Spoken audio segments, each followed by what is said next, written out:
This week, our Torah portion, or Parasha, is from Exodus 35:1 through Exodus 38:20. It is called Vayakhel in Hebrew, which means, "and he assembled." As the Parasha name tells us, Moshe assembled the people of Israel together for a team powwow. The Israelites were getting closer and closer to the tabernacle project becoming a reality. God had already sent over his handcrafted blueprints, and all that was needed were materials and builders.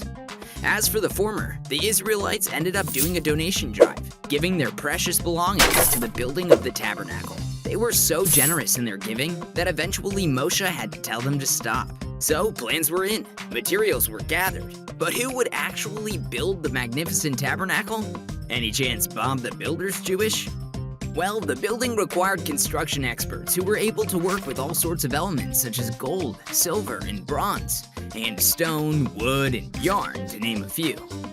They would be putting together God's house, a heavenly inspired design that for sure would be the episode to end all episodes on cribs.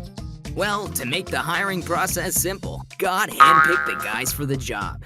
In Exodus 35, Moses tells the people of Israel, "See, the Lord has called by name Bezalel, and he has filled him with the Spirit of God, with skill, with intelligence, with knowledge, and with all craftsmanship to devise artistic designs. And he has inspired him to teach, both him and Oholiab. He has filled them with the skill to get every sort of work done, by any sort of workman or skilled designer."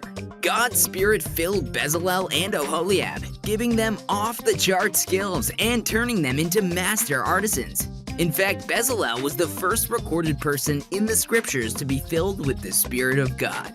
This creative duo becomes the artistic directors of the Tabernacle project, leading a team of other craftsmen and artisans in building the house of the Lord. So with plans in, building materials gathered, and the creative team hired, it was time to pour some golden concrete and get to work. And while these talented people had all the skills needed to build the tabernacle, they didn't do it their own way, but instead followed God's clear directions. They used their giftings given by the Lord to build unto the Lord.